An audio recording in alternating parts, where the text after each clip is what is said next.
یہ ایک بھائی کا سوال ہے کہ اگر غسل کرتے وقت وضو کر لیا جائے تو پھر اس وضو کے ساتھ نماز پڑھی جا سکتی ہے؟ تو جواباً گزارش ہے کہ جب غسل کرنے لگیں تو شریعت نے طریقہ یہ بتایا ہے کہ آپ پہلے وضو کریں، اعضائے وضو کو دھوئیں اور اس کے بعد جو ہے غسل کریں۔ اور پھر اس میں یہ بھی بتاتا چلوں، ایک حکمت علماء نے یہ بیان کی کہ جو آدمی غسل کرتے وقت پہلے وضو کرتا ہے اللہ اس کو فالج کے مرض سے محفوظ رکھتا ہے۔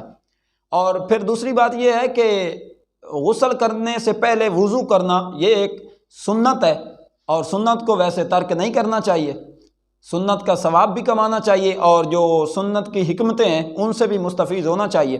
اور باقی رہا کہ اگر کسی نے غسل سے پہلے وضو کر لیا تو کیا اس غسل کے ساتھ یا اس وضو کے ساتھ نماز پڑھی جا سکتی ہے؟ تو ظاہری بات ہے جب وضو کر لیا تو اس وضو کے ساتھ نماز بھی پڑھی جا سکتی ہے، جتنی بھی عبادات ہیں وہ بجا لائی جا سکتی ہیں، اس میں کوئی کسی قسم کا حرج نہیں ہے اور نہ ہی اس وسوسے میں مبتلا ہونا چاہیے۔